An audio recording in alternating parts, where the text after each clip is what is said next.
So you've been hearing about self-care for a very long time. It's not like it's some hot new trend that just appeared on the scene, right? So most of us have a pretty good idea of what self-care is supposed to be, like doing nice things for yourself, right? Yeah.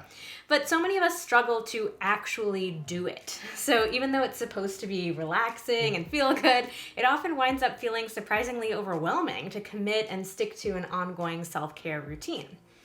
We think that you deserve to take great care of yourself. So we're gonna turn what you thought was self-care on its head in a good way. Hey there, we are Vanessa and Xander Marin. Hey. We're a married couple. We've been together since 2007, and we are here to give you the tools that you need to create an extraordinary relationship inside of the bedroom and out. So I'm a licensed psychotherapist. I specialize in sex and relationships, and I've spent the last 15 years working with thousands of people. I've also been a featured expert for major magazines and websites like the New York Times, the Oprah magazine, Real Simple, and many more. And I'm her husband, who used to work a pretty normal job in the tech world, but I wasn't feeling very fulfilled, and I was seeing Vanessa making such an impact with her work. So I decided to join her so we could reach even more people. Being married to a sex therapist definitely has its perks, and I think I have some pretty good insight into what does and doesn't work in relationships. Plus, I just like sharing stories from our own lives that might help you guys. So in this video, we're going to reveal what we think self-care is, why it's so important, and how self-care is actually the key to a healthier relationship and sex life. After watching this video, you'll have tons of tools in your tool belt, plus the motivation to finally put those self-care tools to good use.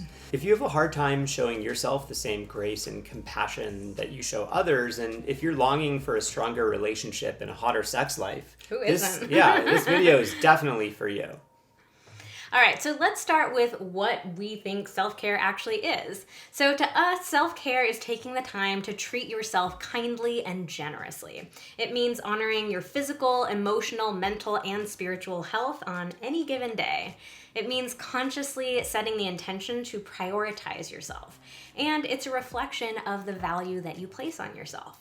Self-care behaviors can range from very small, like getting a really good cup of coffee, to really big, like deciding to make a career change. Self-care looks different for everyone, and it can look different from day to day for the same person even. So for me, self-care is weightlifting 5 days a week, spending plenty of time cuddling our pugs, making and savoring beautiful meals with local produce. My favorite part. The eating part. Reading nonfiction books, and planning date nights with Xander. Oh, that's sweet. And for me, self-care means going surfing a few times a week and taking my time with my morning routine, spending some time vegging out, watching surf vlogs, DJing, and cooking. And let's talk about what self-care isn't. So here are the top 6 myths about self-care. Self-care is selfish. Nope. Self-care is just about recognizing that you're a human being and you deserve kindness, care, energy, time, and attention.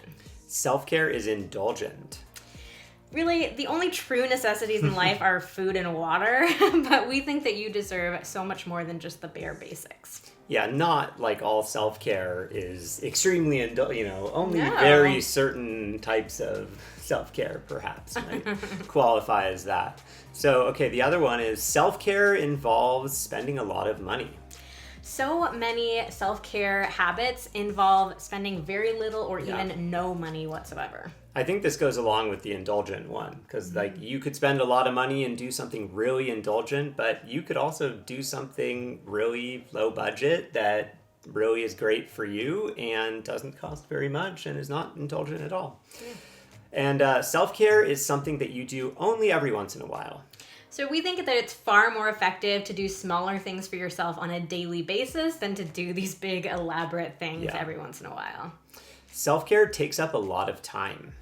Nope. You can practice good self-care in just a few minutes a day. Yeah, like a little meditation or something. Self-care is doing whatever you want to do, regardless of the consequences. This is one that I think comes up a lot. So I'll say for myself, like, yeah, there are days where I feel like doing nothing except lying in bed, watching a trashy Real Housewives marathon, eating an entire pizza. And I definitely will let myself indulge sometimes, but I also recognize that self-care is not just about doing whatever the hell I feel like doing. It's about taking good care of myself. So sometimes that's not even particularly enjoyable, like maybe it's needing to have a hard conversation with a friend, or saying no to Xander, or scheduling my dentist appointment.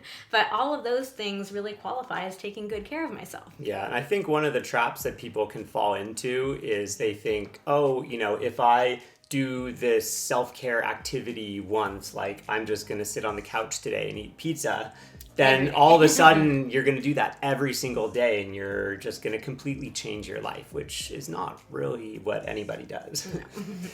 You probably already know that self-care has a lot of personal benefits. Here's just a few of those. It keeps you healthy, physically, mentally, and emotionally. It helps you relax. It increases your patience. It actually makes you more productive. It recharges you and gives you more energy. It helps you sleep better. It prevents burnout. It relieves stress. It increases your confidence and self-worth. And it helps you focus on what's truly important to you. But what we really want to focus on in this video is the fact that self-care also has a lot of amazing benefits for your relationship and your sex life. So we know without a doubt that our relationship would not be nearly as strong as it is without both of us making the time for our own self-care. Yeah, in fact, we've struggled with self-care during quarantine, and our relationship has suffered because of it. For example, I went through a tough few weeks where I was feeling pretty low, honestly, and I just didn't want to do anything. Even the things that normally make me happy, like going surfing, just wasn't doing it for me. So I just wasn't going surfing. I thought that I only had the energy to get through basic tasks of the day. I felt like I didn't have anything left to take care of myself. I fell for that same trap of thinking that self-care was indulgent or a luxury, or I didn't deserve it. So after a couple of weeks, I noticed that my mood was getting even worse. I was lethargic, I was getting less work done, and having even less time with Vanessa. I didn't even have much to say when Vanessa would try to have a conversation with me. I'm sad to say. I noticed that she was starting to feel frustrated with me too, because our connection was really suffering. There was just no life in our relationship. Fortunately, Vanessa was able to gently point out to me that I hadn't been doing anything for myself. And she encouraged me to get back into surfing. I'll be honest, I resisted the suggestion for a little while, and I got into an even darker hole. But I finally got to the point where I realized I wasn't taking care of myself, and it was affecting everything and everyone around me. So slowly but surely, I started getting back into my regular routine, and of course, my mood started to drastically improve. So shocker. I know, big shocker looking back. So believe me, I know how easy it is to feel like you just don't have the time or the energy for self-care, but I can honestly tell you that the times when you feel like you don't have the time or energy for self-care are the times when you need it the most. Oh yeah. So here are some of the many ways that self-care can benefit your relationship. It helps you become a full and happy person, which is going to attract the same kind of thing in a partner. It helps you understand your needs, which you can then share with your partner. And it also helps you recognize that your needs are valuable and important, which can make you feel more comfortable asking your partner for what you need, both inside and outside of the bedroom. Yeah, I think there's this myth oftentimes that like in a successful partnership, each party is giving up all of this stuff. And I don't think it has to be like that. It also gives you the energy to take care of your partner and their needs. It helps you develop a better relationship with your body, which could make you more comfortable getting naked with your partner. Yep. It gives you the strength to deal with challenging times. It increases your sexual desire and your physical attraction. It helps you maintain your individuality in your relationship, which can really help keep the spark alive. Yeah, I think that oftentimes, like, if we are exploring different kinds of self-care, like, it ends up exposing you to new experiences, and then you get to, like, bring that back into your relationship. And even if it's something that your partner doesn't want to do on their own, like, it just still feels like there's this freshness and newness in your relationship. Taking good care of yourself also can inspire your partner to take good care of themselves. So I've had to learn the hard way that I can't force Xander to take good care of himself.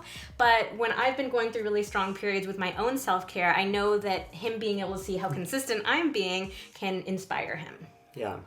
Okay, so now let's talk about the biggest challenge that comes up for people, actually doing self-care. People have a lot of reasons why they don't take good care of themselves. Lack of time, money resources, or even cultural support of the concept of self-care. Others may prioritize different activities like work, family obligations, domestic work, or childcare. And many women in particular have a hard time spending time or money on themselves. We've really been taught to be self-sacrificers and caregivers and put others' needs before our own. So a lot of women feel like any sort of self-care is very selfish, like there's something better that we could be doing. And so many of us simply just don't do it, even if we do have the time, space, or the resources for it. We could give you all the reasons in the world why you should make time for self-care, but at the end of the day, we can't be the ones to push you into actually doing it. Instead, we want to offer you some suggestions for simple ways to take care of yourself. So we have a list of 40 self-care ideas to inspire you. So hopefully something on this list will motivate you to make a little time to treat yourself well, because again, we really think that you deserve it. 1, get a massage. Ask your partner for a massage or spend time doing a little self-massage. Ooh. Number 2, take a nap. Number 3, have a long phone call with a friend. Number 4, have sex. Oh yeah, sex can be self-care. 5, or masturbate. Number 6, call in sick to work and spend the day doing what you actually feel like doing. Don't tell him we told you that. Yes, please don't. 7, do a random act of kindness for a stranger. 8, spend time outdoors. 9, go to a movie by yourself. 10, declutter your room. 11, take a bath or a long shower. I like doing that. Oh yeah. 12, buy yourself a gift. It does not have to be anything big. It could just be a little tiny thing. 13, speak kindly to yourself. 14, take yourself out to dinner. 15, touch yourself gently. 16, create some positive affirmations for yourself.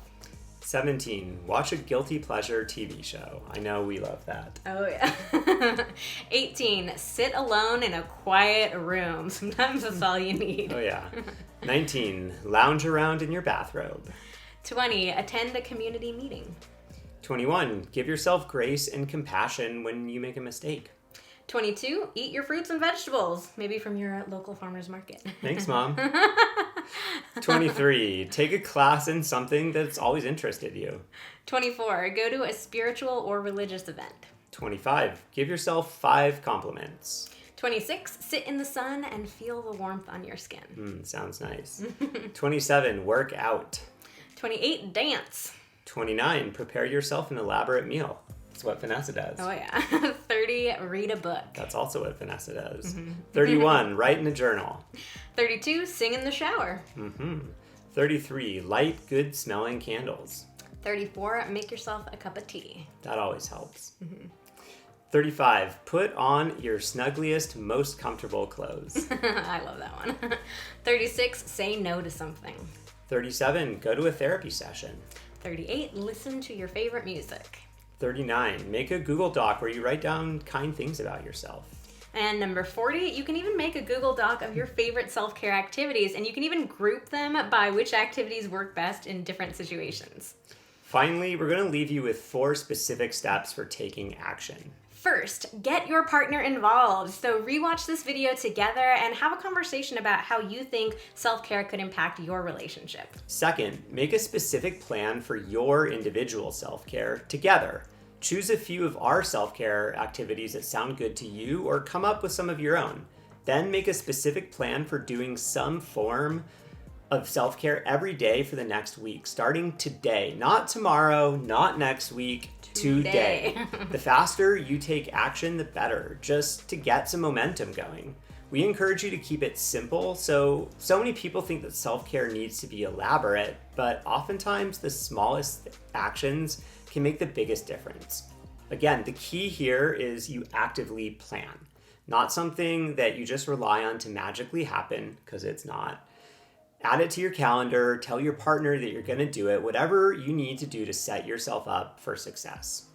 Third, when you do your self-care activity, actually take a moment to tell yourself, I'm doing this to take great care of myself. So just that simple sentence can have a huge effect and can make your actions feel so much more meaningful. It just sets you up to be more mindful and present so that you actually enjoy your self-care.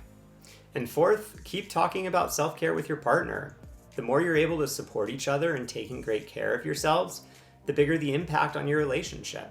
So that wraps up our video about self-care.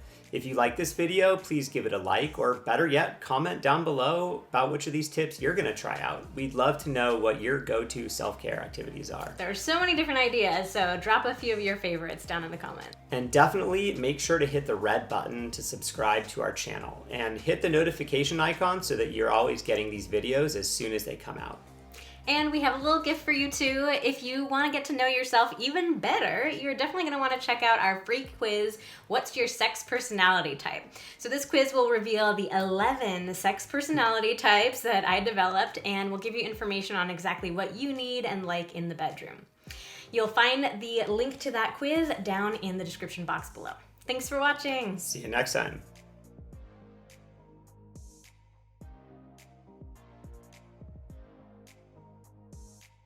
Making and savoring beautiful meals full with, full